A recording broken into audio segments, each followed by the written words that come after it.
عزیزانو بلقیس چې څه وخت کې د سلیمان علیہ السلام په خط باندې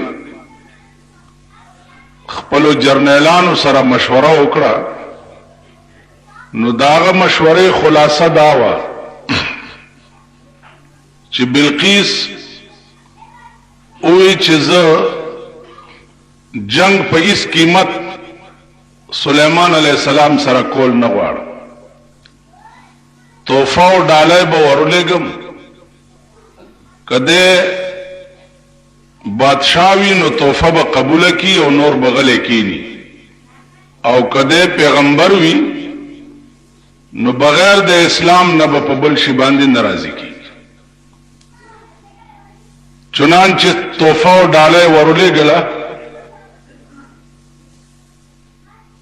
هغه بیان می 13 جمعه ستاسو په مخ کې کړو چې سلیمان علیہ السلام ورته فرمایل چې دا خبره د توفیق او د ډالو نه دي بلقیس تیارې وک چې زه په خپل ورزم سلیمان علیہ السلام ته اطلاع وشوه چې بلقیس په خپل راځي نو سلیمان علیہ السلام داغه د استقبال تیارې وک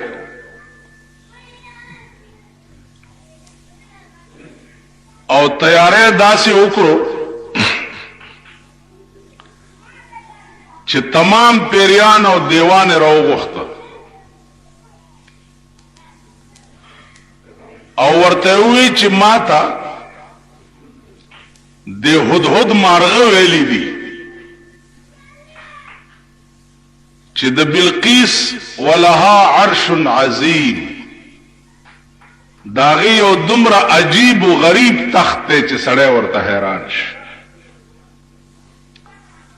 پیریانو تیوی چه بلقیس خورا روانا دا خو پدی میں پوئی کئی چه داغی نا مخ کے با داغی دا تخت دل تسنگرا رسیدلی چاگه دا وطن روزی او ما طرف ترازی او داغه د مخ کې داغه تخت را رسیدلې پیریانو ورته وی چې صاحب دا خو ډېر اسانه خبره ده راوبرس سلیمان علیہ السلام ورته فرمایل چې څومره وخت کې برورس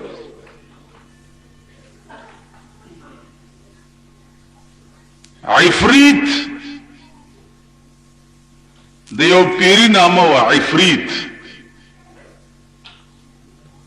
هغه ورته وی چې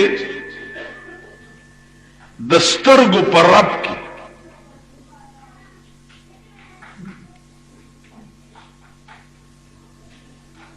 څومره وخت چې د سترګو پر رپا لګي دومره وخت کې به د هغې دا تخت دلته پروت عزیزانو چارا روانه شونو د سترګو پر رب کې داغه نمخ کې داغه تخت را ورسېدو د سليمان عليه السلام تخت سره کې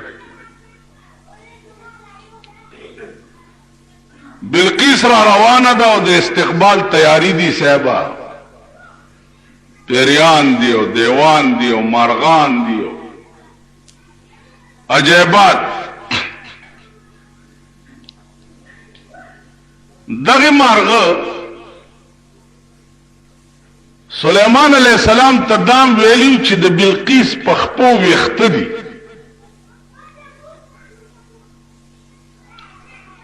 سلیمان علیہ السلام خیال وکړو چې دا خبره به څنګه رښتیا کیږي چې د بلقیس پخپو ویخت دی اوس دا خو بادشاہ ته سړی ویلم نشي چې ته لږه پنسه اوچته که چې زه ستا خپې وګورم دا مشوره وشوه چې دا مشوره وشوه پیریانو دیوانو وی چې صاحب دا به پزان پویم نه یو پنسې به اوچتی کی او ته به خپې وګورې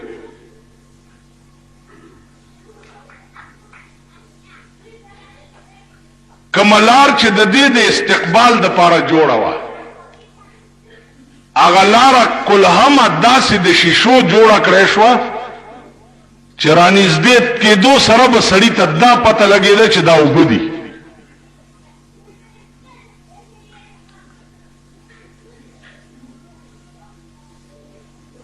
ترقی یوازې په پاکستان کې چغې والے کېږي ملک په تړکۍ روان دی، ملک په تړکۍ روان دی. تاسو که خیال وکړئ دا د پاکستان حکومتونه چغې وي ملک په تړکۍ روان دی، ملک په تړکۍ روان دی. ملک دا په تړکۍ روان دی چې پرون د 50 کسه په کراچۍ کې مړه کړه، تا اوسه پورې ملک ته د سړیتوب چل نه دی ښودلی. تا ملک کې د اخوت او په یو بل د قربانېدو اسباب نه دي جوړ کړي.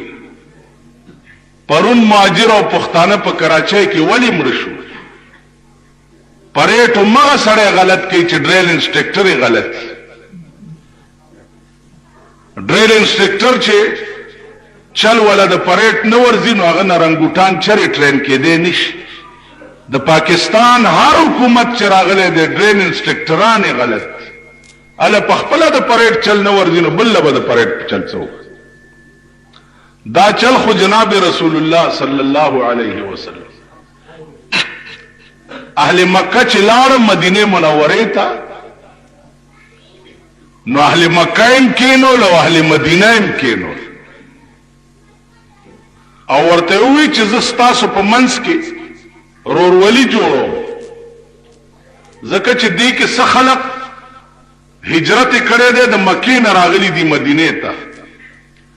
او څه خلکو د مدینې باشندگان دي نو ملکونم جدا دي. زه ستاسو په منځ کې عقد مواخات قائموم. عقد مواخات معنا ستاسو منځ کې رورولي جوړو چې دا فرق د منځه وځي چې دا د مکې سړی دی او دا د مدینې سړی. دا فرق به نه فرق به صرف دای چې دا ټول د رسول الله صلی الله علیه وسلم روحانی اولاد دی، دا ټول مسلمانان دي، دی کې د مکی او مدنی فرق نشته. عقد مواخات یو سړی پکې راپاسې د مدینې باشنده و، هغه ورته وی چې صاحب ما سره چې د چا رورولي جوړی ما سره نو د داسې سړي رورولي را سره جوړه که چې د چا ښځه نه وي.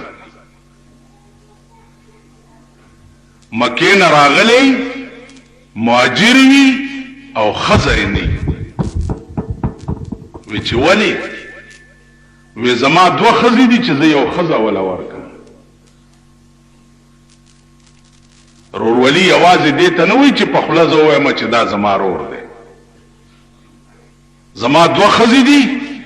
زه به یو ښځه طلاقه کړم او دله بیا ورکړم چې کور یې آباد شي. خو یو خبره ورته کوم، ښځه به هله طلاقوم چې دې کور ته بوزم او دواړه ښځې ورته وښیم نو چې کومه د ده خوښه وي چې هغه زه طلاقه کړم او دله یې ورکړم. وی دا ولې؟ وی دا ځکه که زه په خپله خوښه یو طلاقه کړم نو خدای پاک به وایي چې ستا کومه نه وه خوښه نو دې طلاقه کړه او دله دې ورکړه، نه چې دې خوښه کړي او زه یې طلاقه کړم. تاسو به مونږ به داسې به څوک عقد مواخات دې ته وایي چې کوم د اهل مکه او اهل مدینه او منځ کې. نن زمونږ په دې ملک کې سال دی، د سال جوړ دی، دا دیوبندی دی او دا بریلی دی او دا مودودی دی او دا پنجپیری دی او دا پلانې دی او دا څه د خدای په قهر دا ملک اخته. یو لوی قهر په دې پاکستان نازل دی، لوی قهر. او د دې قهرونو د نزول وجه صرف طرف د پاکستان د نا اهل حکومتونو د لاس پکار خدا دی چې د ملک حکمران مبلغ وي د ملک حاکم مبلغ وي تقریر کولې شي نکاح تړلې شي جنازه کولې شي د جمعې منځ ور کولې شي جلسه شوا پکې مذهبي او سیرت النبی باندې تقریر کولې شي حکمران د ملک خدا سي پکار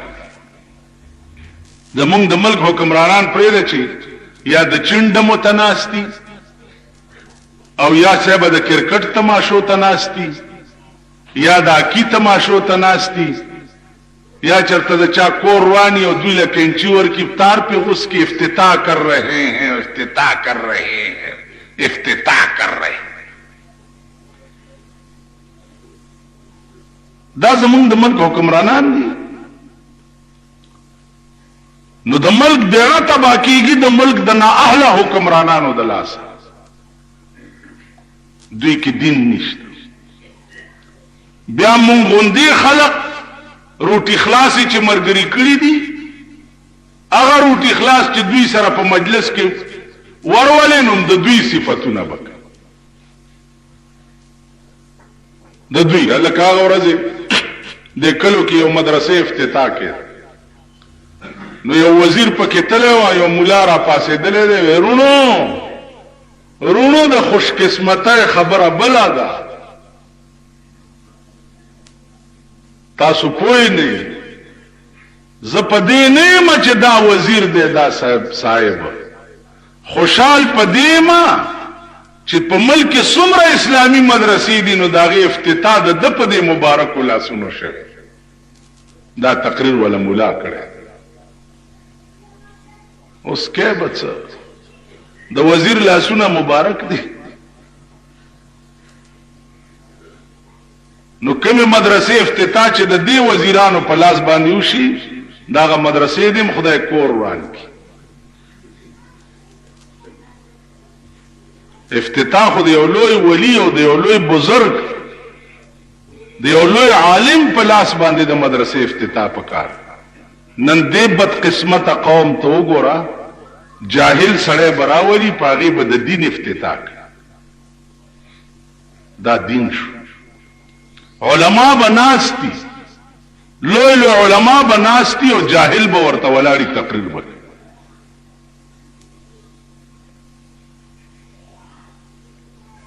زه خو چې ورځ تېرېږي په خدای باور وکړه بالکل هم دماغ نا امیده کېږي د ملک نه مایوس شو بالکل دماغ چې آئنده دا تصورم کېدی شي چې دا قوم بم ټکی یا دا خلق باغ لارې ترازی چا کوم لاره سردار کونین صلی الله علیه وسلم جوړه کړی دا خلق باغ لارې ترازی او ډېر زیات کار زمونږ د لاسه خراب لوی خرابي چې دا زمونږ د لاسه زه خو چې څوک د نالت ټکې وایي زه وایم اول په ما کار مونږ نه خراب نالت اول پم دین شرمی اول مونگئی قوم شرمی اول مونگئی اسلام شرمی اول مونگئی عرشہ یو دوکا شوا بادشاہی دوک او یا الہی یہ تیرے سادہ دل بندے کدھر جائے کہ سلطانی بھی عیاری ہے اور درویشی بھی عیاری ہے بادشاہان پہ ہم بادشاہ کے غداران بھی درویشان پہ درویشہ کے غداران اس د تبلیغی جماعت خلق خلاف ولی دی زکه چې د دې خلقو دکاندارای په خرابي دا خلق دعاګانې په پیسو کوي جنازې په پیسو کوي تبلیغ والا دواګانې مفت کوي تبلیغ هم مفت کوي د پیغمبر حدیث هم مفت بیان په بسترم خپل اسمبلی روټایم خپل خوري لوخیم په خپل وینځي بسترای په خپل وګ کړي پیدا روان می دوی مفت د خدای دین خلقو تخی نو د دې خلقو دکانداری په خراب تاسو خیال راغی او تبلیغی جماعت والا ولې خراب دي اوس راته چاوي پیران راوتی دي په دې کلو ګرځي چیرونو خیال کوي او دا تبلیغ والا چې دی خلق خرابوي که تبلیغ والا خرابي نو په مخ د زمکه خسو کشتا اوای په ایمان په مخ د زمکه خڅوک دي په کوټړای کې ناست خلق خدي چې بار لګیا دي د خلق خزونه ټیکسي لارې جوړې شوې لونو نه ټیکسي لارې جوړې شوې او ته په کوټړای ناست دعا وکړو قبل اورز می جمرود کې وی داونه مې نه وباسي لوټ ولا لاس کې ورګه داونه مې نه وباسي لوټ جیب کې واچو الله دې کامیاب غل رواني داونه مې نه وباسي زنا به رواني داونه مې نه وباسي خدای ته وګورئ دا ټول ظلم چې دی زما عزیزانو دا د حکومت ټیک حکومت راغی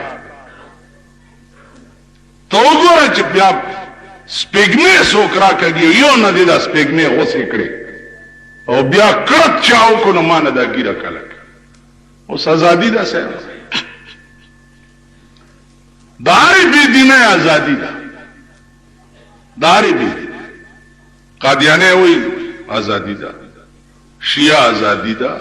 بهاوله ازادي ده چکړاله ازادي ده که ځان ته आवाज وکړي چې زه خدای ما ستا د ملک په قانون کې هغه د پرهیز دفع نشته زه پیغمبر ما ستا د ملک قانون کې هغه د پرهیز دفع نشته د ضیاءالحق جامع خیره دي د پیغمبر کې 2 لک دفع دي د صدر توهین دی وکړو 116 ایم پی او کې او 16 مارشل لا کې او 2 لک لیبل به در باندې ولګي خدای پسې کنځلې کوا قانون کې اس دفع نشته پیغمبر پسې کنځلې کوا قانون کې اس دفع نشته پولیس ایف آی آر په نشي چا کولای ځکه چې قانون کې دا دفع شته نه او ما د پیرنګي قانون دی چې کوم نن 200 کال مخکې جوړ شوی نو ګناه په ملک کې د ملک د قانون دا او د ملک د حکمران طبقه دا چې سو پورې په پاکستان کې قرآنی نظام نه راغلی قانون نہیں بدل شوه ملک نه بدلی دا خلق به نور په نالت کی نور به شرمیږي نور به رسوای تاسو ګورئ ابل اورز می کتو غاټ پختون تازه واده شوه چې می کته بربند خدای داسې تیر او بیړه دی غار دا ونی نه چادر په سر ما نه چادر نه پرتوک ته وباسا غاړ اوس موږ سوکو امون هيا یو خلل بیړیم غار کښوا مزغو باندې صاحب ما دا استاد مخ کې زه په تکلف لګیا ما س دماغي بوج دی را باندې ډاکټر راته ویل یو میاش به تقریر نه کوي او مجبور ما په مولانو ټول ریون ته تللی چې زما په زمونس کړه مجبور ما زه چلو او ځکه تقریر کې می ساوت لا بخوندو کی او نکل جائے دم تیرے قدموں کے نیچے نکل جائے دم تیرے قدموں کے نیچے یہی دل کی حسرت یہی آرزو ہے کاش عاشق وای چې زما سا ستا د خپل لاندې وسی زما روح ستا د خپل لاندې قبض شي دغه مې دړه حسرت لکه مولانا روم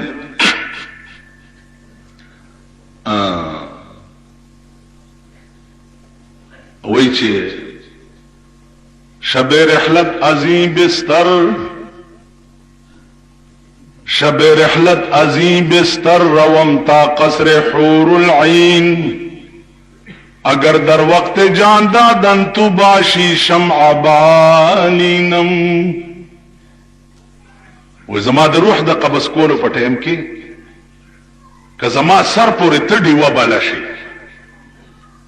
نو ستا په رڼا کې به زما روح نیغ جنت ته لاړ شي. تاسو خیال راغی؟ نو الله دې وکړي چې زمونږ ساوم د الله د دین بیانولو ټیم کې وځي. دا لوی سعادت دا د خدای پاک هر چاته نصیب کړي. نو زما عزیزانو عرض داو چې خلق مغه چې کوم مونږ نه مخکې تیر شوي اوس بلقیس را روانه ده او ځمکه داسې هیئت باندې جوړه ده چې اوبه ښکاري. دا چې را نږدې شو نو پنسې داسې اوچتې کړي چې اوچتې کړي نو هغه د هدهد هغه خبره هم رښتیا شوه چې د دې په خپو ویښته دي.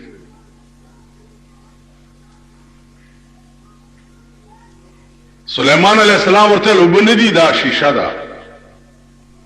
د قدرت دې کې یو راز و. سلیمان علیہ السلام ورته دا ثابتول غوښته چې د پیغمبر په مخ کې نور بادشاهان بې وقوفي شیشه اوبه نه پیژني. نو هغه لږه کچا غوندې م شوه. تاسو خیال راغی؟ شان و شوکت چې د ده د استقبال ولیده او تخت راله. چې تخت راله نو سلیمان علیہ السلام ورته وی چې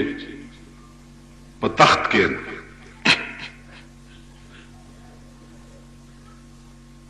دی وی چې زه معذرت غواړم. هغه ورته وی چې دا هغه ستا تخت دی ځکه چې تخت خو دې نه مخکې را رسېدلی و. نو دا ورته وی چې کأنه هو دې ټکي ته اوس لږ سوچ بادشاہ دی سر دے و دماغ دے تخت ستا دا دے.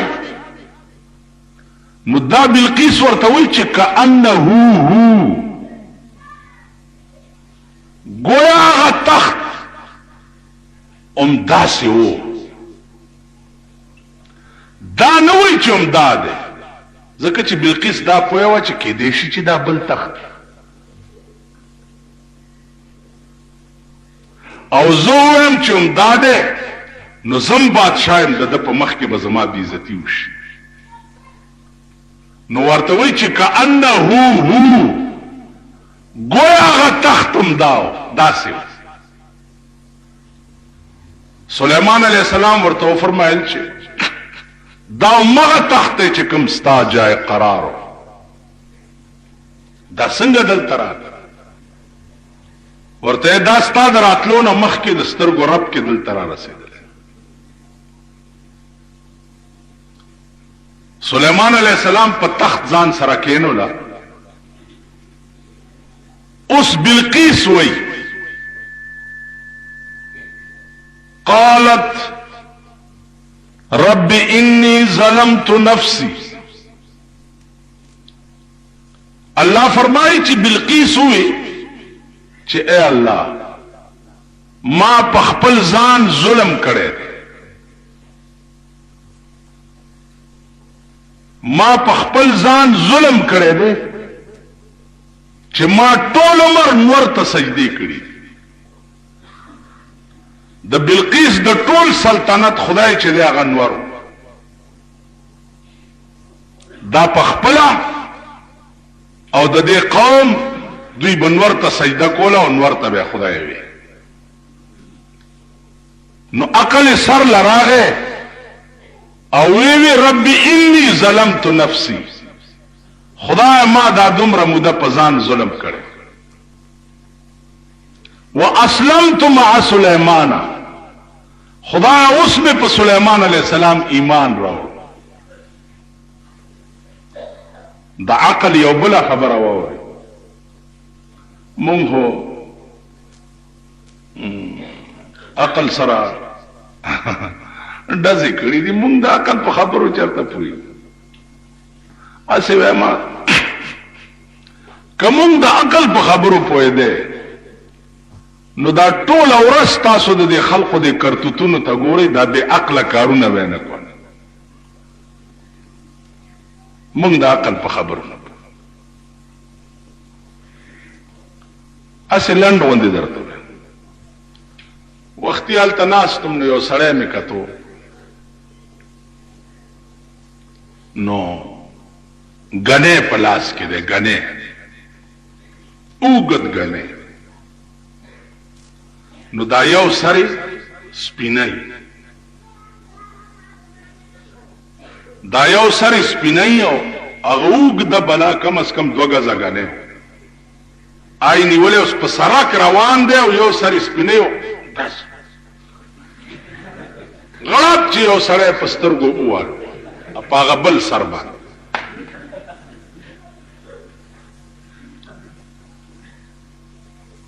ناغا غریب سونوی میں لکا لک سوچ کوا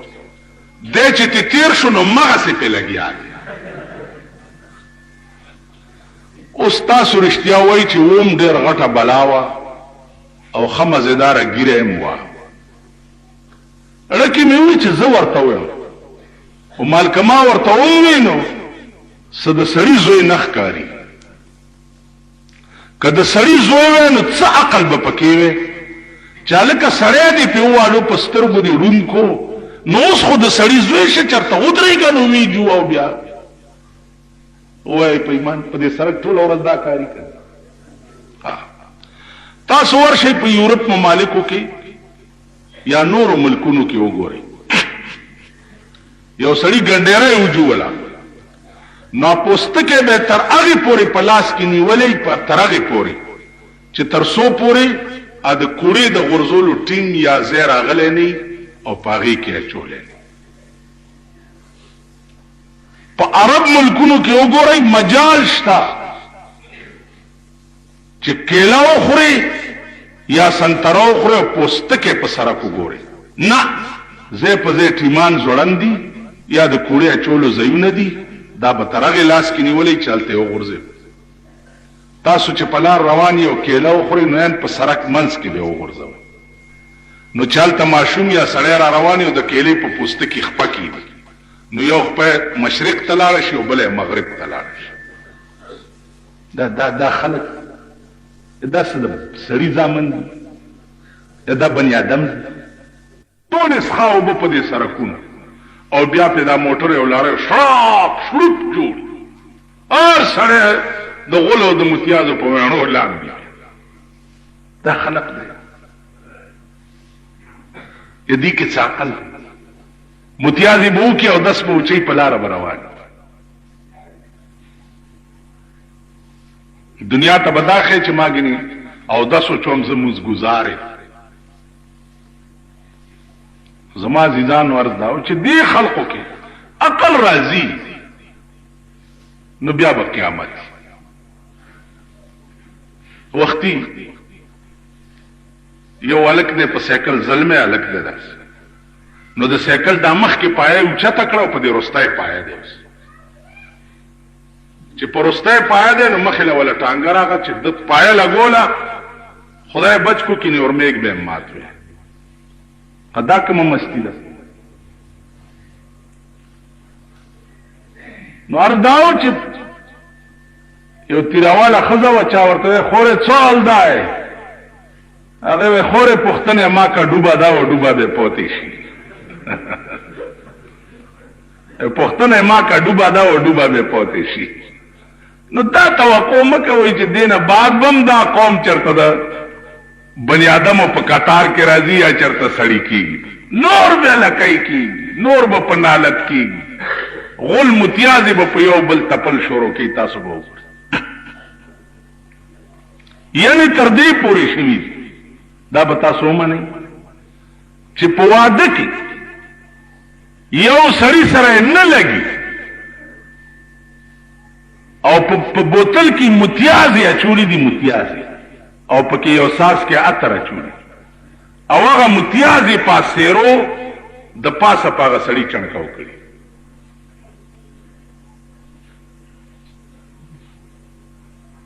ولی وای ما دا قسم خوړل چې د دوادي متیازي به پیاچو دا بنی آدم اسلام عزیزان مونږ نه داسې سيزونه جوړ دي که تاسو خیال وکړئ په دې موټرونو کې د مخانانو نوابانو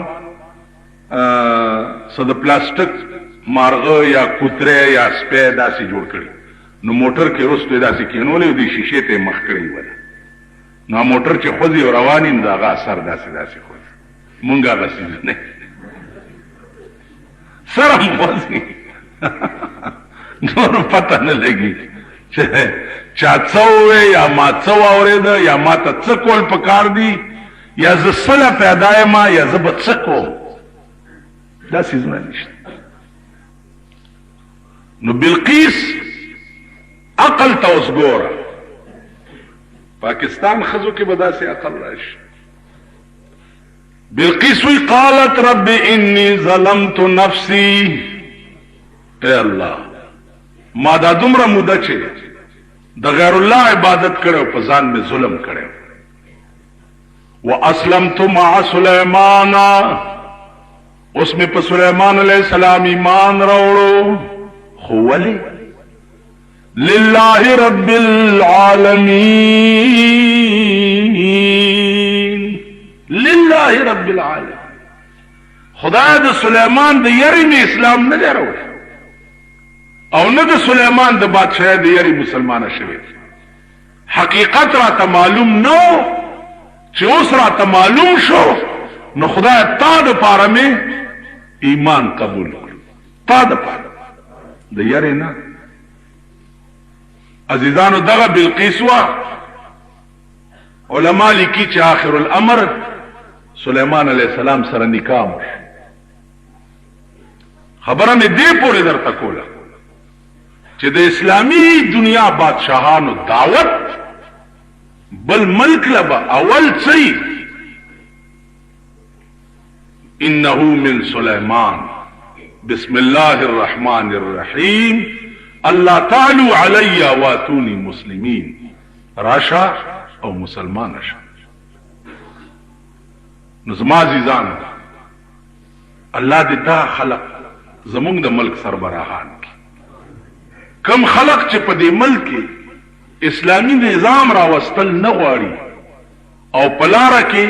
آر دی ورته خدای دې نیست و نابود کی آسمانی آفت ته پراش خلق ډیر نه دی پکار اوس کتا سو خیالو کې دا مخلوق ډیر ګڼ شوی خو ټول بیکار مونږ لا د خور کاری نه دی پکار سیر پکار اس ډیر خلق دی چې د کمال خلق پکې نه څپې نو کمال خلق پکار دی او د ملک سربراه صحیح مسلمان پکار دروغجن نه دی پکار اسلام دشمن نه دی پکار صحیح مسلمان پکار دی چې اعلان وشي د شپې چې سبا نه به د ملک فیصله په قران کې تو وګوره چې د ملک څنګه کې دی خدای په خبر ګوړاند کزاریان خو په دې نتیجه رسیدل چې دې ملک اسلام راوستل امریکا نه غواړي چې امریکا وغوښته چې د پاکستان قانون د اسلام شي اسلام کیږي نو زه وایم چې امریکا نه غواړي نو بیا تاسو د الله سکاله دروغ ولې وایي چې دا را روان دی او راضي به او که خیر په د خدای دروغ هم ولې د دې دروغ به تاسو خدای ته جواب نه ورکړي نن همونګه او زمونګه د باروفات جلسه شروع دي جلسه ډېری زمونږ د اوګو خېټوم جلسه انجمن تبلیغ قرآن او سنت جلسه زما وخت یې شو چې ځانو نه هغه د پاره چنده کولو مونږ په اوګي خېټه فارسی وایو د خلکو سره نو مانځنه پسم کچا سره پیسې وینو د چنده کې واچوي نو مونږه جلسو اجازه غواړو سره پلانې دې کې اجازه نه نه نه پلانې مولا نه نه نه نه پلان نه نه نه لکه څه چل دی دا ملک چا وران کو سټي موزه ملک علما وران کو که ملک د امبرسرو میخ وران کو ملک خو پاکستان خو خزو وران څومره غله سړي چې دي تاسو ته قرآن ولا ورکي خزو د پاره غلې کوي خزې نه سنبالیږي د هغې ونډه نه پوره کړي رشوت کسو کړي والله خزو د پاره د خزو اخراجات نه پوره کړي نو مونږ سره نور اتیار نشته او نه را سره نورې حربې شته به دغه چغې دي او خدای ته وینا ده چې یا الله د دې ملک ته لاج وساته دا په ډېرو لویو وینو باندې جوړ شوی و خو د دې پیرنګیانو د پرکټیانو د لاسه تباه کېږي لګیا دی د بادشاہ حکم حدود چې راغی نو سلیمان علیہ السلام ته پیش کړ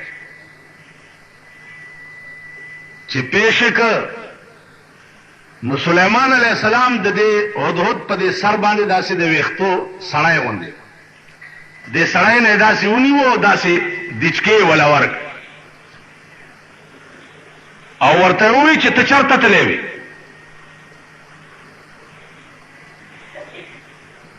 هدهد ورته ووایي چې او سلیمانه د هغه ورځې نه ویرېږه چې په کوم ورځ باندې به ته هم د چا په مخ کې پیش شې دا یوازې زه نه یم چې زه ستا په مخ کې پیش یم بلکې یو ورځ به ته هم چاته ولاړې او تا نه به د زندګۍ تپوس کی دا خبره سوه چې د سلیمان علیه السلام زړه وران کو بالکل او زړه پرېښوه مرغه او په ډېرې عاجزۍ کې بیا تپوس کوي سلیمان علیہ السلام معذرت کو مرغه ته چې ما معاف کا مرغه ورته وایي چې زه نافرمان دیم زه ستا په سلطنت کې چې ستا تابع اوسېږم نو زه یو دومره عظیم خبر پسې تللی وم چې سلیمانه د هغې علم تا ته نشته ما تاله دومره عظیم خبر راوړی دی چې د هغې علم تا ته نشته سلیمان علیہ السلام نورم ډېر متاثر شو ورته وایي چې څه شی دی وی ما تا ته خبر راوړی دی د شهر سبا او د هغه ښار بادشاه چې دی یو ښځه ده بلقیس نامه ده او د هغه بلقیس لاندې 12 جرنیلان دي او د هر جرنیل لاندې 1,00,000 جنگي فوج دی د داسې ښار خبر مې درته راوړی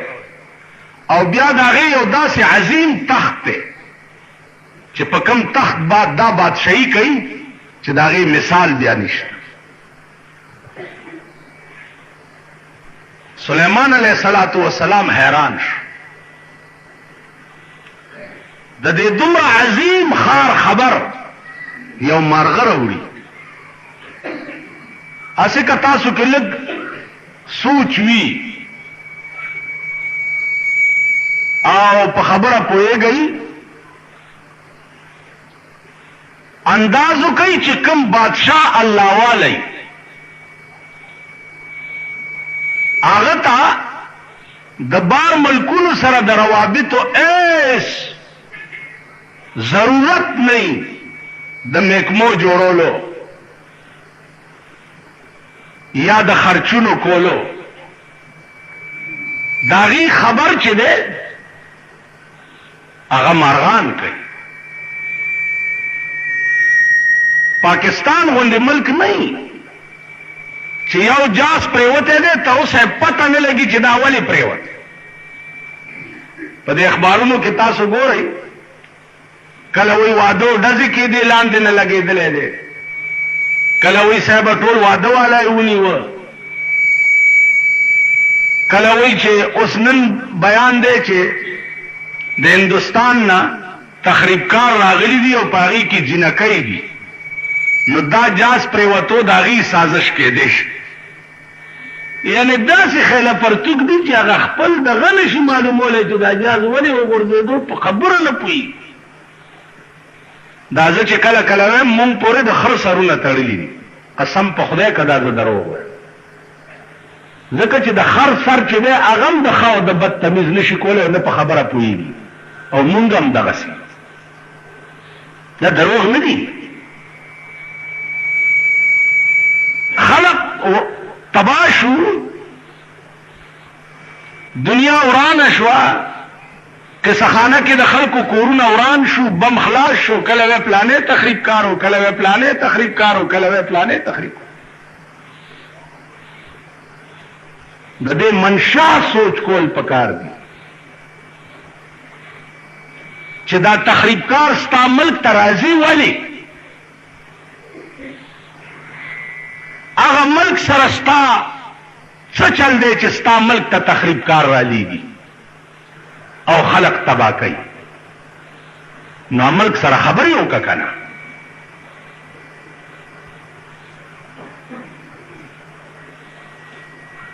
خارجه پالیسي ستا څه ده؟ خبرې ورسره وکړه که نه؟ چې هلکه ته زما ملک ته تخریبکار ولې رالیږي؟ پردي کورونه پې ولې ورانې یا پردي بچي پې ولې کباب کې؟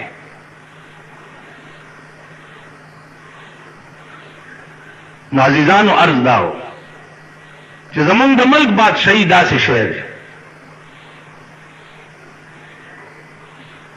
لکه نوشروان بادشاہ په لاره روانو،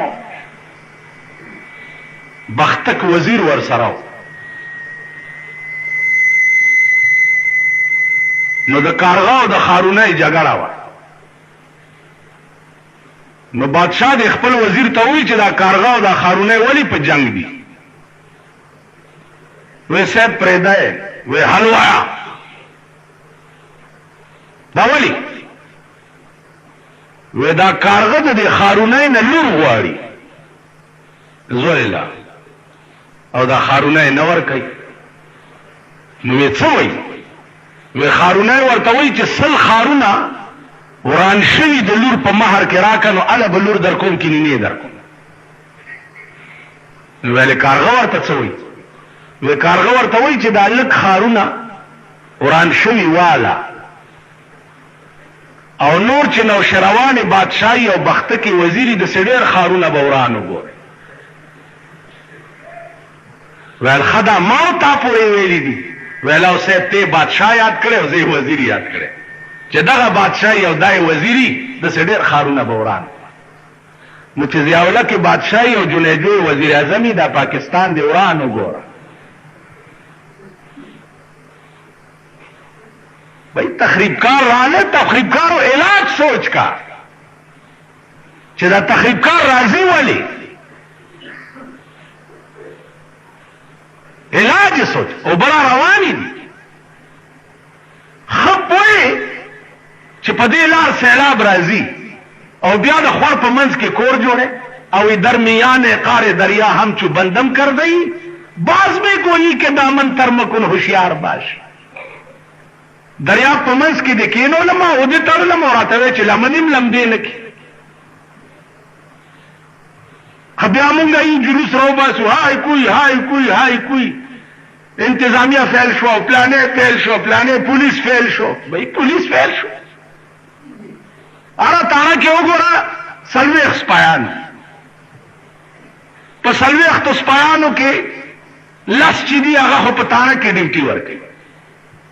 او شل چې دی په کم سرک وزیر یو نه یو وزیر هو په سرک تیریږي شل چې دی هغه سرک ساتي چې وزیر سے په خیر خیریت تیر او دارې تاړې سره سلور لکه آبادی ده نو په لاسو سپایانو سلور لکه راټینګي تاسو خبره پوهېږئ په لاسو سپایانو سلور لکه آبادي راټینګي دا لس سپایان به سلور لکه کورونو باندې ولاړي او ټیرې به ورکوي چې دې کور ته څوک بم کښېني یا دې دکان ته څوک بم کښېني دا عقل مني یا دا کېدی شي اول خو پولیس شته نه، که پولیس شته د دوی په بنګلو ولاړ دي او دوی له سړکې ساتي، نو زما تحفظ به څوک کوي یا زما حفاظت به څوک کوي؟ تاسو خیال راغی؟ نو عرض دا و عزیزانو، سوچ دا پکار دی چې زمونږ د ملک دا ولې کېږي. خاص کر پیښور د بارودو اډه ولې جوړه شوه؟ غړم سړی والوزي، دکان والوزي، سړی کباب شي، پته نه لګي. دیو جنا عرض دا و چې په کومه لاره دا سیلاب راځي هغه لارې ته بند اچول پکار دي. او سرونم د چرګانو چټوان شه، دغه بادشاهیم د مرګه پاتې شه، هغه لارې ته بند واچوئ چې په دې لاره دا بلا راوړي. ولې هغه لارې سوچ وکړه. دا عقل مونږ کې نشته، نه عوام په دې خبره پوهېږي او نه حکومت په دې خبره پوهېږي، ځکه چې د نوشیروان او د بختک کیسه ده.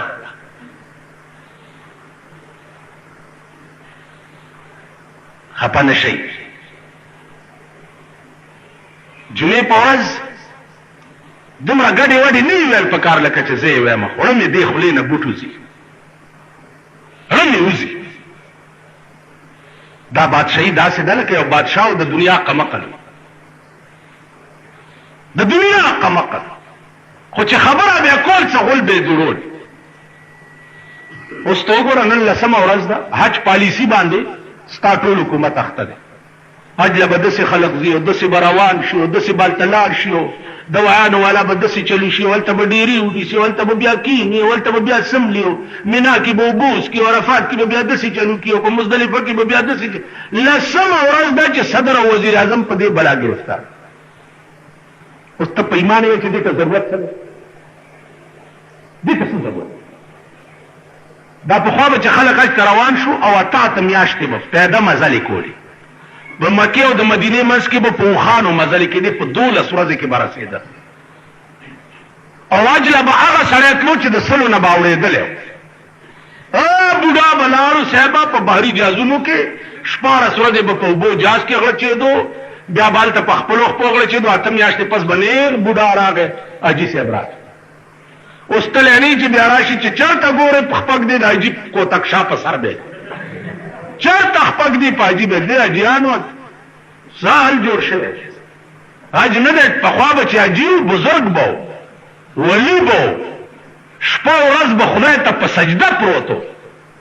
اوس چې ورانه وکړي نو ته تحقیق وکړه حاجي به چې ورانه وکړي. ته ورته وګوره چې په لار روان او په سایکل یا په رشکه کې، یاره چې رشکه دې بې وخته مخې له راغله، خو چې ویې ګوري ګیلې والا به پکې نه دی. د خدای په قهر اخته دي صاحب. نو نن 10مه ورځ د صاحب حج داسې چل دی او پالیسي ده او پلانې دی او دومره به ځي او دومره به ورته دا د کوڅه ډبې زامن ناست دي صاحب، ډک ډک ډک ډک ډک لاسونه به ورته واه واه واه. ډېره ښه خبره یې داسې عقل بھائی حج دی چې په جعفر شو روانه وای، که په لاره کې مړ شو هر کال به حج کېږي، که ژوندی راغی حجي راغی، بس خبره خلاصه شوه. دې باندې دومره وخت ضایع کول څه ضرورت دی؟ نن 10مه ورځ ده صاحب،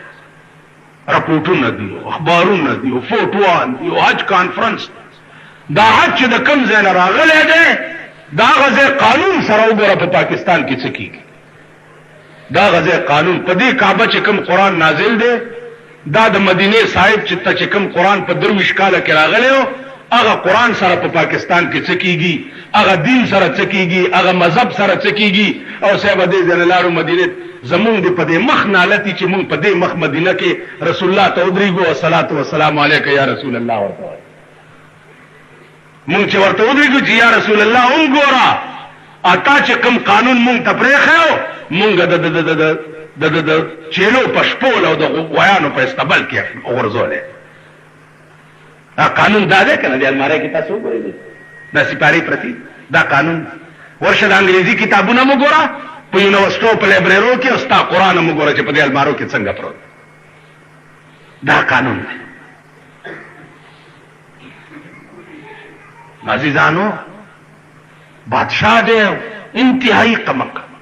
وزیرانو ورته وی چې بیړه دې غر کشه ته چې خبره کې نو د تور ګونګټ وروړې بوی پرېږدې او چې خبره کې بوی پرېږدې لږ سوچ چرته عقل ویل نو څه وکړم چې زه کمقل یو وزیر پکې را پاسېدلی دی هغه ورته صاحب بل کار کوم اوس دا خو چا نه شو ویلی چې کوشه د کرسۍ نه کوشه ځکه چې د مارشل الله جرنیل تاسو پلار به یې کوز کړي خو دا څوک ویلی شي مونږ صدر صاحب ته څوک ویلی شي چې ته کوش شي نو تحت الثرا به دې ځې دا چا ویلی نه شو ویل صاحب داسې چل به وکړو چې ستا د تشو متیازو ځای پورې به یو تار وتړو او هغه تار به د قالینونو لاندې پټ راغلی مونږ سره به او چې ته نورو بادشاهانو سره خبرې کوې او قمقله خبره شروع کړي نو مونږ به تار راکاږو نو ته به پوهېږې خبره په بله اړه وه ویل ډېره ښه ده تاسې هغه پورې څه خاندي تاسو دې ځان ته هم وګورئ بله ورځ دلته جنګ تېرېدو نو دومره ګیرو والا پکې روان مخکې بینډ روانو او ګیرو والا پکې روانو ګلونو ګینټې پکې نو ما له هم داسې وکته ویې خندل چې خفه کېږئ مه تاسو هغه ځای ته رسېدلي دي خدای په راستۍ که د هغه لیسټ لکۍ ده زمونږ به 3 ګزه وشي که هغه ځای ته مونږ ورسېږو دا مونږ له بدې ورځې ښې وایي پیشو تر هغې پورې شی ښایي چې په مږو نه وي پېښه د تاسو د بدې ورځې ښې خاندئ ما تار یې تړلی دی صاحبه خو چې خبره کوي او غلطه خبره کوي تار راکاږي په بله یې وارئ یو ورځ یو بادشاه راغی تپوس ترې کوي چې یاره په دې دې پوه کوي چې ستاسو په ملک هم د دې تار رواج شته دا بادشاه ورته وایي هغې زر تار راکوچو بیړه دی غرکش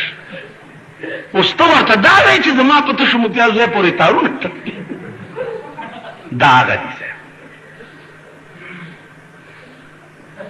سړی خو ګوره جي یو سړي ډاکټري کړې وي نو د مریض علاج کولی شي که یو سړي ډاکټري نه ده کړې نو د مریض علاج به څه کوي یو سړی پالیسي پوهېږي ته ورشه پالیسي ستا نګیر چاپېر ملکونه دي د هغې وګوره د روس پالیسي وګوره د چین پالیسي وګوره د امریکې پالیسي وګوره د برطانیې پالیسي وګوره پالیسی وګوره د انډیا پالیسی وګوره هغه څه پالیسی ده سیکانو سال جوړ کړی دی په هندوستان کې سال یې جوړ کړی پالیسی د ملک دا ده چې ملک کباب شي چې څه پالیسی د هغې لاندې به چلیږي فوج به نه راځي اوس تاسو ګورئ انشاءالله العزیز حالات په ملک کې بیا داسې پیدا دي چې زما د سترګو کې کېږي چې ملک به بیا مارشل الله راځي بیا تماشا یې کوئ مونږ داسې مونږ وروره که مارشل الله شي هم خدای مهرباني پکار که غم یې دغه لوئ دې غټانو لاو دې سرمایهدارو لاو دې لچګانو لاو دې لوفرانو لاو دې بدماشانو لا دوی له به غمي مونږ له غم نشته مونږ هسې ځان په مرګ حساب کړی مړی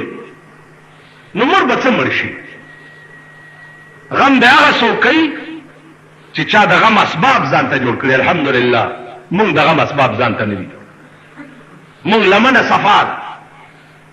نه د قوم غداران یو نه د ملک غداران یو نه د دین غداران ملک م آباد غوښتی دی په دین دوی ملک آباد غواړي په بې دینۍ غم به دغولی مونږ له نشته اسباب او حالات دوی داسې پیدا کوي حکومت په خپل حالات داسې پیدا کوي چې سهار را پاسې بیا به درته فوجیان په کوڅو کې ګرځي او ماشاءالله حالات دې له جوړېږي لګیا نو زما عزیزانو عرض داو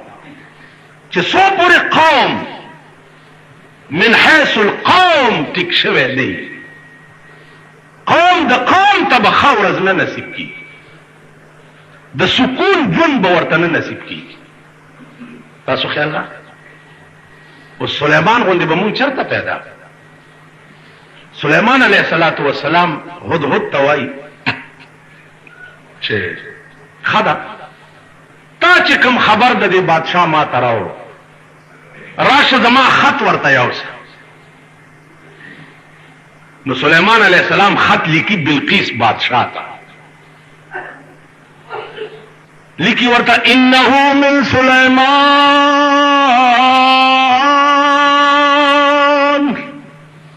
انه من سلیمان یعنی از طرف سلیمان. بسم اللہ الرحمن الرحیم، شروع کوم په نامه د خدای چې بخونکی او مهربان دی. اللہ تعالی علی واتونی مسلمین. او بلقیس په ما باندې اظهار د فضل مکوا، خپل فوقیت به په ما نه ظاهره، راشه او مسلمان شه. برای راست آرڈر ورته کوي، د طاقت ازمایي به ما سره نه کوي، راشه او مسلمان شه. خطزی څنګه بلقیس بادشاہ تا د سلیمان علیہ السلام خطزی هغه د پاره سپیشل جاز څه شه دی، د هدهد مارغه مرای ده. هغه خط دته په مرای کې واچولو او رسخت هدهد په هوا لاړو، اور څومره لري مزل چيو او بلقیس ته خط یوړو پلاره خطلې نشي مارغه دینو پاس نه پیرا روشندان کې ورننه وته دا په تخت قدوا او هغه خط ولا پسینه کې چې پسینه کې خو بیا دې ورته په روشندان کې ناشته چې دا راوي خشوا چې پسینه ګوري خط ته چې پراوي کو حیران شو چې دا زما محل دی، بار پیری ولاړی دي،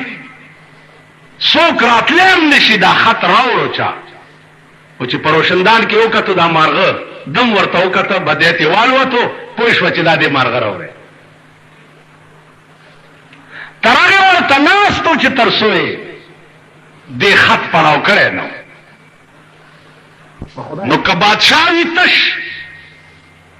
خو په توفو ډالای بچپ پاتې شي، او که پیغمبري نو په توفو ډالای بچپ نه پاتې کیږي، بغیر د دې نه به نه راضي کیږي چې ترسو یې زه مسلمانه کړی دی.